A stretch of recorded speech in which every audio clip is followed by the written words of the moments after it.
ప్రతిసారి ఏదో ఒకటి చెప్పి నన్ను ఒప్పించాలనుకుంటే అది నీ పొరపాటే అవుతుంది. వెళ్ళు వెళ్ళు వెళ్ళు.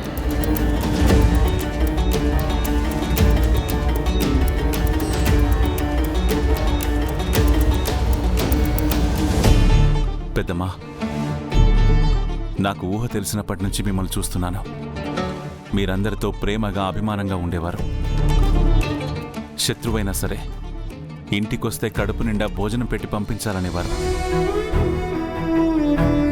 బంధాలను కలుపుకుపోవడం, కుటుంబంలో ఎవరికీ ఏ కష్టం రాకుండా చూసుకోవడం, ఇవన్నీ మిమ్మల్ని పెదనాన్నని చూసే నేర్చుకున్నాను. మీ నుంచి నేను చాలా నేర్చుకున్నాను పెద్దమ్మా. చిన్నప్పుడు ఒళ్ళో కూర్చోబెట్టుకుని తన కోపమే తన శత్రువు, తన శాంతమే తనకు రక్ష అని నీతి వాక్యాలు రాయించేవారు.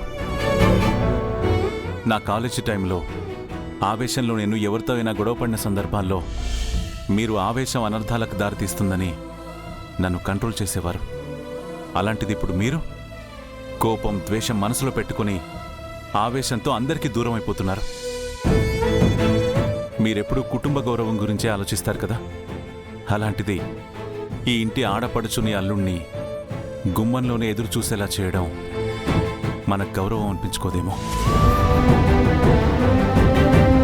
నేను మీకు చెప్పేంత పెద్దవాణ్ణి కాదు, కానీ మా పెద్దమ్మ గురించి ఎవరైనా తప్పుగా అనుకుంటే నా మనసు కూడా కష్టంగానే ఉంటుంది. ఇంటికొచ్చిన వాళ్ళని గౌరవించడం వల్ల మీ విలువ పెరుగుతుందే గాని తగ్గిపోదు. ఎందుకంటే ఈ ఇంటి సంతోషం, గౌరవం అన్నీ మీరే కాబట్టి.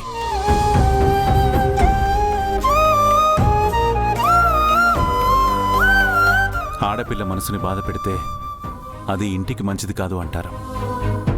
ఈ టైంలో అందరూ ప్రీతిని సంతోషంగా దీవించాలి. బాధతో దీవిస్తే అది ప్రీతికి మంచిది కాదు. ఒక్కసారి మీరే ఆలోచించండి. ఇకపై మీ ఇష్టం.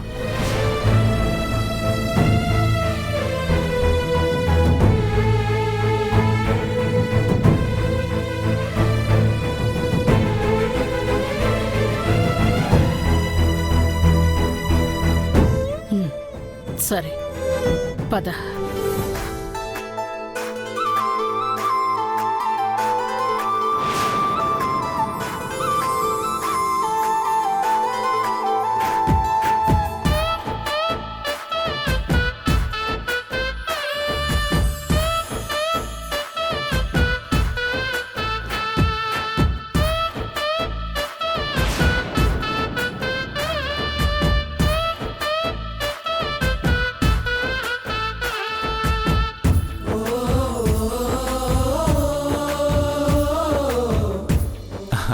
ప్రీతి నెక్లెస్ ఏదో కనిపించట్లేదట, అది వెతికే హడావిడిలో ఉంది.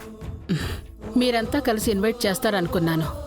నా కోసం ఎదురు చూస్తారని తెలీదు.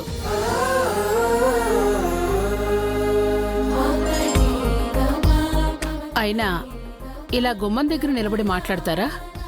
సుధా, విశ్వ, లోపలికి రండి.